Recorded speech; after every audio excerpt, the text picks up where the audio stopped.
नमस्कार, बहुत स्वागत है आप सभी का। आप देख रहे हैं आपका प्रोग्राम वॉर रूम। मैं हूं सौरभ शर्मा, आपके साथ आपको चारों मेहमानों से मैं मिलवा देता हूं। सबसे पहले मेजर जनरल ए के श्रीवास्तव हमारे साथ हैं। सर, बहुत स्वागत है आपका। एयर वाइस मार्शल पी के श्रीवास्तव जी प्रोग्राम में आ चुके हैं। सर, बहुत स्वागत आपका भी। मेजर जनरल राजन कोचर साहब हमारे साथ हैं। जनरल साहब, बहुत स्वागत आपका। और मेजर जनरल संजय सोई साहब हमारे साथ। सर, बहुत स्वागत आपका।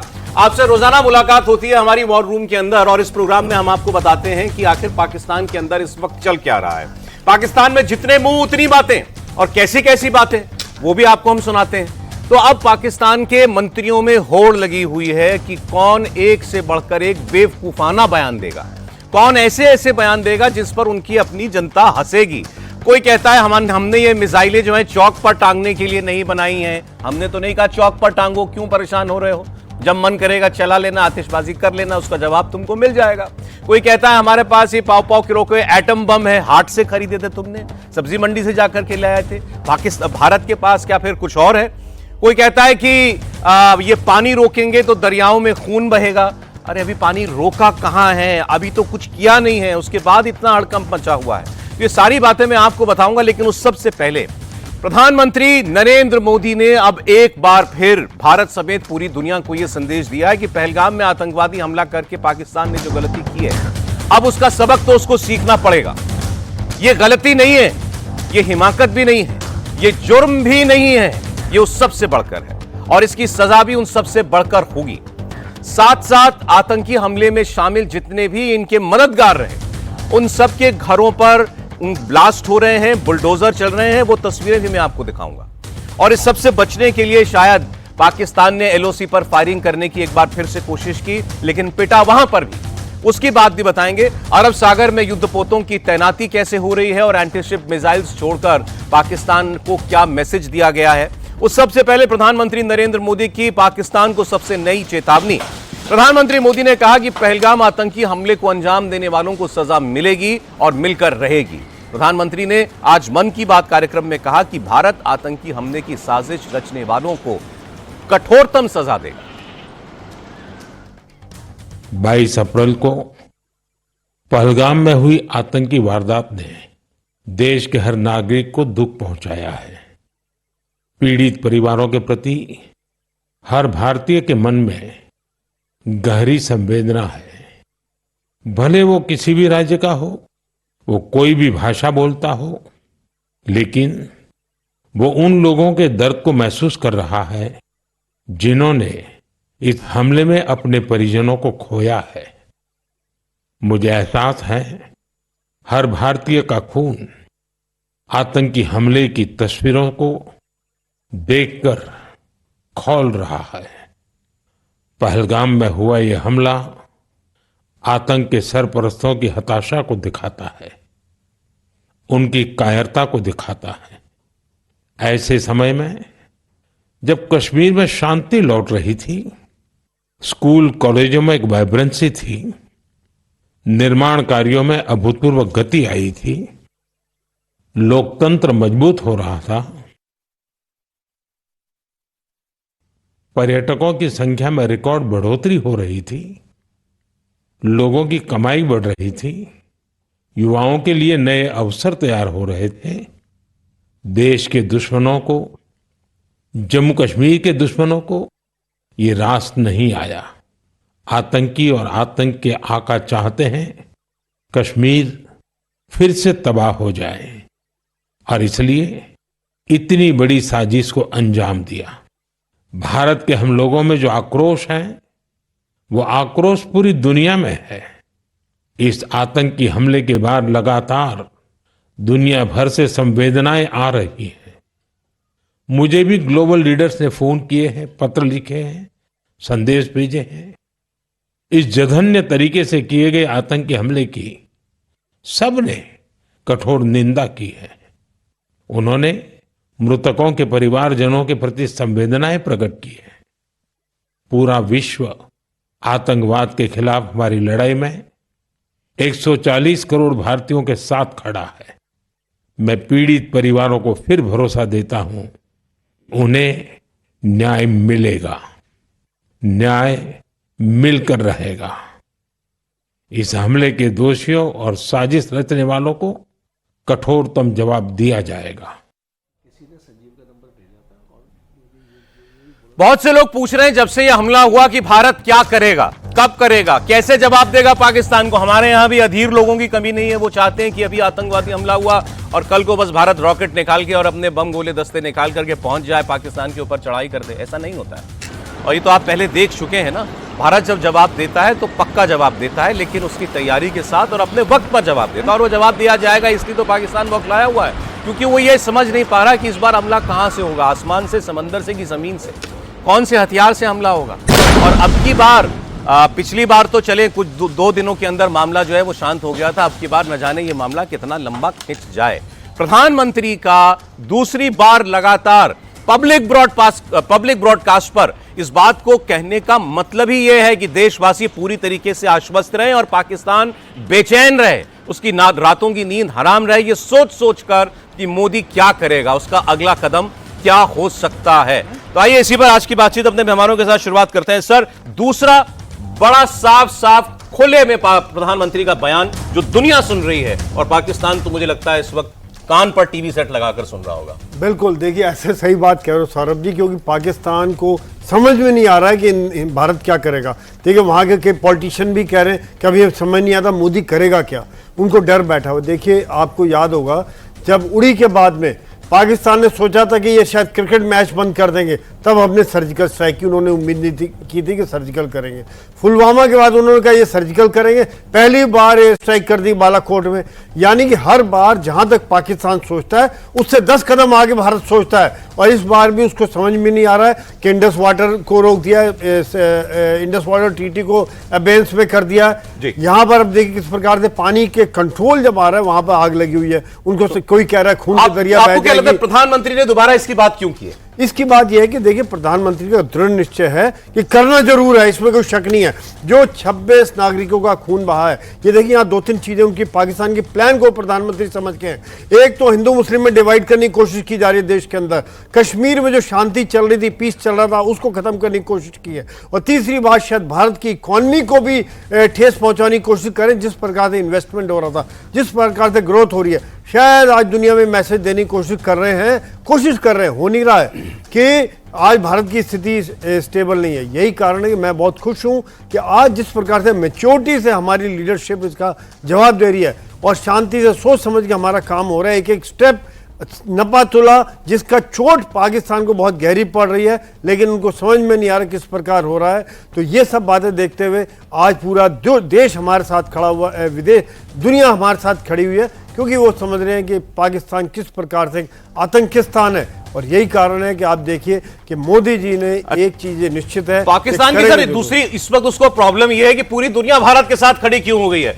मैं आपके लिए केवल पढ़ के बता रहा हूं, कितने मुल्कों के देश सीधे प्रधानमंत्री नरेंद्र मोदी को फोन करके ये कह चुके हैं कि आतंकवादी हमला जो है बहुत कायराना हमला था और हम भारत के साथ हैं और भारत जो इसकी उचित कार्रवाई समझे करे। डोनाल्ड ट्रंप सबसे ऊपर प्रधानमंत्री से बात की थी, ऑस्ट्रेलिया के प्रधानमंत्री एंथनी एल्बनीज़, नेपाल के प्रधानमंत्री, मॉरिशस के प्रधानमंत्री, यूएसए के vice president JD Vance, Israel के प्रधानमंत्री बेंजामिन नेतन्याहू, जॉर्डन के किंग अब्दुल्ला सेकेंड, जापान के prime minister Shigeru Ishiba, France के राष्ट्रपति इमैनुअल मैक्रोन, इटली की जॉर्जिया मेलोनी, इजिप्ट के राष्ट्रपति Abdel Fattah el Sisi, Netherlands के डिक शॉफ, यूके के केयर स्टारमर, श्रीलंका के राष्ट्रपति, इनके अलावा यूएई के मोहम्मद बिन जायद अल नाहयान, ईरान के मसूद पेजेश्कियान, ये तमाम वो लोग हैं, और इसमें से आधे तो मैंने आपको बताया अरब दुनिया के लोग। तो उसकी तो प्रॉब्लम यह है कि उसकी कोई बात सुनने को तैयार नहीं है। भारत कोई सबूत दे ना दे, दुनिया का हर मुल्क ये मानने के लिए तैयार है कि इस आतंकवादी पीछे के हमले के पीछे पाकिस्तान ही होगा, और कौन। हाँ बिल्कुल, देखो इसमें कोई शक नहीं है कि पाकिस्तान का नाम इतना बदनाम हो रखा है। कहते हैं कि जो 100 टॉप टेररिस्ट हैं वर्ल्ड के, उसमें से 87 टेररिस्ट वो हैं या तो वो पाकिस्तान के हैं या उनकी रूट पाकिस्तान के साथ है। और ये सच्चाई है कि पूरा वर्ल्ड भारत के साथ खड़ा है, क्योंकि कोई टेररिज्म के अगेंस्ट अकेला कोई नहीं लड़ सकता। ये वर्ल्ड का एक प्रकार से प्रण है कि अगर आतंकवाद को हराना है तो हमने इकट्ठे मिलकर हराना है। और मुझे लगता है उसी तहत ये आप देखें कि जिस प्रकार से सपोर्ट मिल रही है भारत को, वो काबिल तारीफ है। मगर देखें, इंडिया ने एक प्रकार से ये सोचा है कि इस बार होल गवर्नमेंट अप्रोच होगी, ये एक प्रकार से कॉम्प्रिहेंसिव स्ट्रेटजी से जाया जा रहा है, ना कि जल्दबाजी करके। सबसे पहला एक्शन था इकोनॉमिक एक्शन, जिस प्रकार से हमने इंडस वाटर ट्रीटी को हेल्ड इन अबेंस कर दिया, उसका इंपैक्ट इनको अभी पता नहीं चल रहा है। उनको इंपैक्ट आने वाले टाइम में लगेगा, जब 68% का जो इनका इलाका है वो बिल्कुल सूख जाएगा, या जहां पर बारिश होती है वहां पर वहां के फ्लड आएंगे। तो जब इनको पता चलेगा इंडस वाटर ट्रीटी का क्या इंपैक्ट था। दूसरा है डिप्लोमेट, अगर आप देखें कि पूरे इन्वायरमेंटल को शेप कर दिया, आज सारा वर्ल्ड आपके साथ खड़ा है। आज हम बोल रहे हैं फाइनेंशियल एक्शन टास्क फोर्स को कि आप इसको ग्रे लिस्ट पे डालें आतंकवाद के लिए, जिस प्रकार से पहली 4 बार डल चुका है। और अब जो लास्ट में होने वाला है वो है आपका काइनेटिक एक्शन, जिसको आप मिलिट्री ऑपरेशन बोलते हैं। ये बिल्कुल सच्चाई है कि इस बार जो अलग क्या होने वाला है जो पहले हुआ है। देखो ये याद रखो, पहले हमने जब भी एक प्रकार स्ट्राइक किया वो आतंकवादियों पे किया, चाहे उड़ी के बाद जो सर्जिकल स्ट्राइक किया जहां पर 28 से 30 जो आतंकवादियों को मारा गया उनके लॉन्च पैड पे, या पुलवामा के बाद बालाकोट किया, जैसे मोहम्मद का जो ट्रेनिंग कैंप था वो 90 किलोमीटर वो आपका पीओके में नहीं खैबर पख्तूनख्वा में घुस के मारा था। मगर इस बार अलग ये है कि सर ये पाकिस्तान को भी लग रहा है क्या कि इस बार हमला आतंकवादियों पे नहीं सीधा सेना पे होगा? यस, आपने सौरभ बहुत अच्छा बोला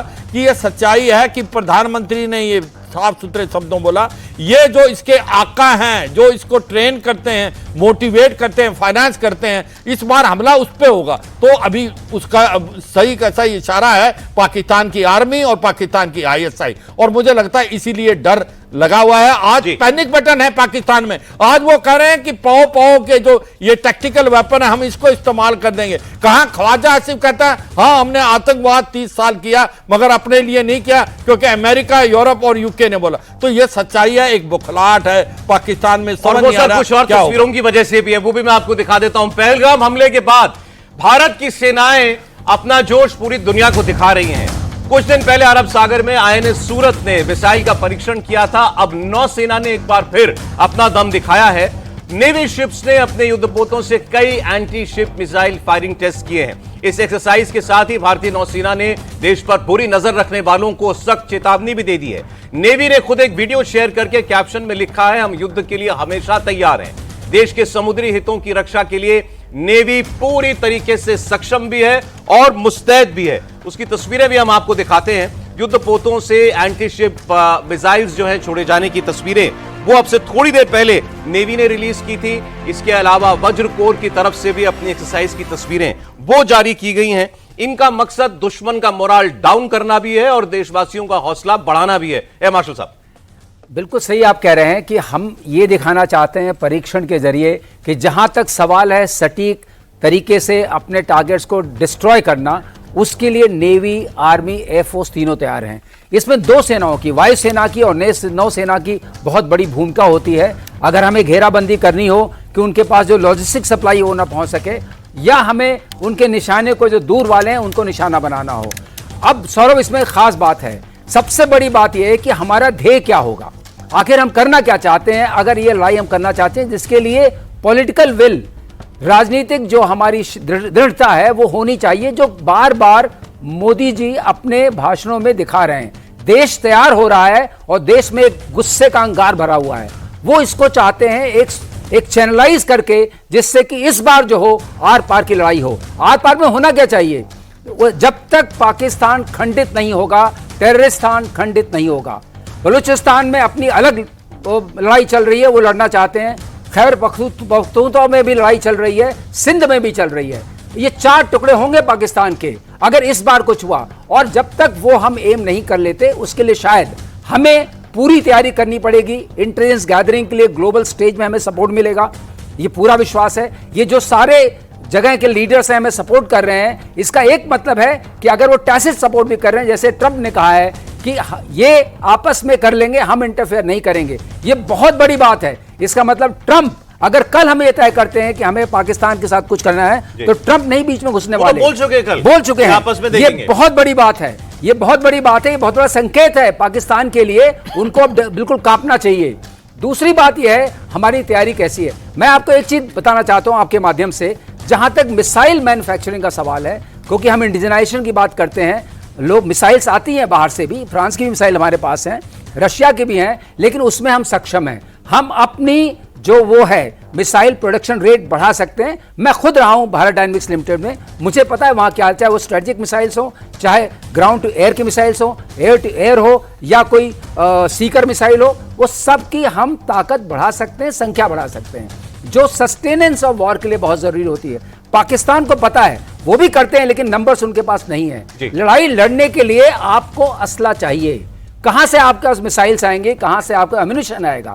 जब तक वो नहीं है, लड़ेंगे कैसे? तो हमें ये पूरा विश्वास है। आपके माध्यम से मैं देश को कहना चाहता हूं कि लड़ने के लिए सेनाएं तैयार हैं, उसके पीछे एक योजनाबद्ध तरीके से तैयार हैं। ऐसा नहीं है कि सिर्फ बात कही जाएगी टेलीविजन स्टूडियोज में। ठीक है, और एक अगर ये मामला लंबा चला तो उसके लिए जितने संसाधनों की जरूरत है हमारे पास तो है, पाकिस्तान का पता नहीं है, उसके पास नहीं है। नहीं है। एक तरफ आपने इंडियन नेवी की तस्वीरें देखी, दूसरी तरफ आर्मी भी पूरे एक्शन में है। मैं कुछ उसकी भी तस्वीरें आपको दिखाता हूं। वज्र कोर की आर्टिलरी एक्सरसाइज देखकर भी पाकिस्तान में इस वक्त खूब लोगों के अंदर दहशत है। गोल्डन एरो गनर्स के आर्टिलरी अभ्यास पे फायर पावर का जबरदस्त प्रदर्शन किया गया है। सर्जिकल एक्यूरेसी और रिफ्लेक्स का अद्भुत कॉम्बिनेशन इस एक्सरसाइज के जरिए देखने को मिला है। जो आप देख रहे हैं ये वज्र कोर की एक्सरसाइज की तस्वीरें हैं।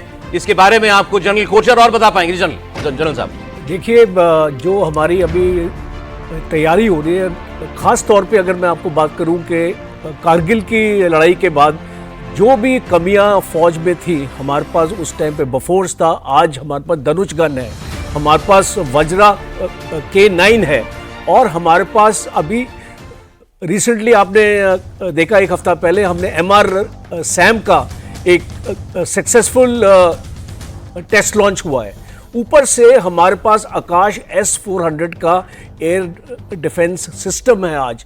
तो अगर मैं आपको गिनाऊं जिस टाइप की वेपन प्लेटफॉर्म्स आज भारत के पास हैं, जो शायद 1999 में भारत के पास नहीं थे, और आज हमको पाकिस्तान में घुसने की भी ज़रूरत नहीं है।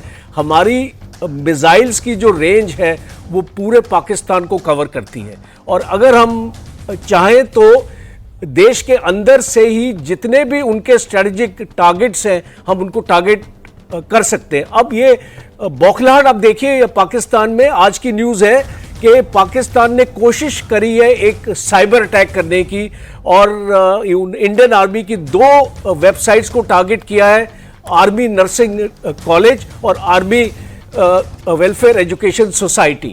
अब आप देख लीजिए कि इनकी जो बौखलाहट है, और ये 2 ऐसी वेबसाइट्स हैं जो कोई ऑपरेशनल वेबसाइट ही नहीं है, ये एक्चुअली वेलफेयर वेबसाइट्स हैं, उनको इन लोगों ने टारगेट करने की कोशिश करी है। तो ये, और दूसरा एक चीज़ और मैं इंपॉर्टेंट आपको कहना चाहूँगा, जो कल बयान पाकिस्तान के प्राइम मिनिस्टर का है that we are ready for a neutral agency to investigate. अब आप इसको देख सकते हैं कि जो पहले की जो स्टेटमेंट थी, जो इनका द रेजिस्टेंस फ्रंट था, उसने कबूल किया था इस अटैक को, अब वो बोलता है कि हमारा कोई लेना देना नहीं है इस अटैक से। आप समझ सकते हैं पाकिस्तान हिल चुका है जिस तरीके से भारत की एक साइकोलॉजिकल वॉरफेयर, जैसे आपने अभी इसको नेवी का वीडियो दिखाया, हमारे जो एयरफोर्स ने एक्साइज आक्रमण अभी किया है, जिसमें सुखोई और रफेल को एक एक्सरसाइज में हमने उसकी प्रैक्टिस करवाई है कि किस तरीके से अगर पाकिस्तान की तरफ से हमला आएगा तो हम उसको कैसे काउंटर करेंगे। तो आप समझ सकते हैं कि इतनी इसको सक्षम आज हमारी ये फौज है। और जैसे अभी आर्मी का आपने अभ्यास देखा, इसको वज्र कोर का, और जो हमारी स्ट्राइक कोर्स है पाकिस्तान के अगेंस्ट, वो स्ट्राइक कोर आज बिल्कुल तैयार है। उसमें से 21 कोर में मैं खुद रहा हूं, और मैं इसको जानता हूं कि हमारी स्ट्राइक कोर में आज कितनी ताकत है। पाकिस्तान के जो भी डीप स्ट्रेटेजिक टारगेट्स हैं उनको न्यूट्रलाइज करने के लिए। और लास्ट में अपना जिक्र अपना करूंगा हमारी स्पेशल फोर्सेस का, जो इंडिया की स्पेशल फोर्सेस आज हैं, उनके पास पूरे सोफिस्टिकेटेड और जो उनके पास आज हथियार है, शायद पाकिस्तान फौज भी वो वाले हथियार नहीं रखती है। और ये जो ऑपरेशन होगा भारत जो लॉन्च करेगा, इसमें स्पेशल फोर्सेस, आपको याद होगा सर्जिकल स्ट्राइक्स भी स्पेशल फोर्सेस ने एक चीज सर बतानी चाहिए आपने, क्योंकि बड़ी डिटेल में बताया हमारी तैयारियों के बारे में। बहुत से लोगों को लगता होगा कि जब युद्ध के हालात बन जाते हैं या जब ऐसी कोई जरूरत आ पड़ती है फोर्सेस को मोबिलाइज होने की, तभी सब प्लान बनाया जाता होगा। अच्छा भाई बताओ कहां जाना है, किस पर हमला करना है। तो फौज तो हमेशा तैयार रहती है, ये बताया जाता है ना। अब तो एक्टिवेट होगी केवल। एब्सोल्युटली करेक्ट सौरभ, ये सच्चाई है। इफ यू आर, अगर आपको पीस चाहिए तो आप लड़ाई के लिए हरदम तैयार रहें। और मुझे लगता है यही मंत्रा भारत का है। भारत की जो फोर्सेज हैं वो हरदम 24/7 तैयार हैं, उसकी ट्रेनिंग करती है, उसकी प्रैक्टिस करती है, और अब वो डिस्प्ले भी कर रही है। और ये सच्चाई है, पाकिस्तान को अब डर और खौफ लगा हुआ है, क्योंकि भारत के पास काबिलियत और क्षमता लंबे लड़ाई लड़ने की। क्या पाकिस्तान लंबी लड़ाई लड़ सकता है? उसकी इकॉनमिक कंडीशन आप देखें, टूटने के कगार पे $182 बिलियन का उसका कर्जा है, फॉरेन रिजर्व घट के $10 बिलियन के करीब रह गया है। तो ये इस हालात में पाकिस्तान एक प्रकार से बुखला गया। क्या बात करता है? न्यूक्लियर हथियार, टैक्टिकल न्यूक्लियर हथियार। Nuclear weapons are not weapons of war, ये वेपन नहीं हैं लड़ाई के, ये डेटरेंस के हथियार हैं। मगर पाकिस्तान जैसा देश को यह समझ नहीं आता कि अगर उसने गलती से भी न्यूक्लियर हथियार भारत की तरफ इस्तेमाल कर दिया तो भारत के पास सेकंड स्ट्राइक कैपेबिलिटी है जो बहुत पुख्ता है, जिसके अंदर ट्राइड है। ट्राइड जो है वर्ल्ड में 5 ही देश हैं जिनके पास क्षमता और काबिलियत है कि वो आसमान से भी, जमीन से भी, समुद्र से भी और समुद्र के नीचे से फायर कर सकते हैं। और दुश्मन को यह नहीं पता चलेगा कि सबमरीन आपकी कहां। कहने का मतलब है, अगर गलती से भी गलती पाकिस्तान ने कर दी और एक टैक्टिकल न्यूक्लियर वेपन का इस्तेमाल कर दिया तो पाकिस्तान का नामो निशान अगले 24 घंटे में मिटा देगा। बात है, मुझे लगता है वो केवल ही अपने लोगों को खुश करने के लिए। मगर ये सौरभ क्या होता है कि कई बार आप जब ये कह रहे हो तो हमें भी अपने लोगों को बताने के लिए कि भाई ये टैक्टिकल न्यूक्लियर वेपन जो है ये एक प्रकार दिखावा है। इनको ये भी नहीं पता टैक्टिकल न्यूक्लियर वेपन होता क्या है। सर इस वक्त तो पाकिस्तान की हालत ये लग रही है कि वो भारत से बार बार कह रहा है मेरा इलाज करो, मेरा इलाज करो। रात भर सर एलओसी पर फायरिंग हुई है। अब उसकी भी पूरी खबर अपडेट हमारे पास है। पाकिस्तान के कुछ मंत्रियों के बयान, वो भी मैं आपको दिखाऊंगा। एक ने तो ऐसा कॉमेडी शो कर दिया, उनके मंत्री ने कहा देखिए हमने पाकिस्तान की, भारत की इकोनॉमी को कितनी बड़ी चोट पहुंचाई, आपने अपना एयर स्पेस बंद कर दिया। अब भारत के हवाई जहाजों को चक्कर लगा करके जाना पड़ रहा है, उनको इतना तेल फूंकना पड़ रहा है। अरे बेवकूफों, ये एयरलाइंस हमारी जब तुम्हारे देश के ऊपर से उड़ के जाती थी तो इससे ही तुम्हारी 4 पैसे की आमदनी हो जाती थी। ये एयरलाइंस तुमको कुछ डॉलर दे देती थी। अब टैंक में तेल कहां से भराओगे?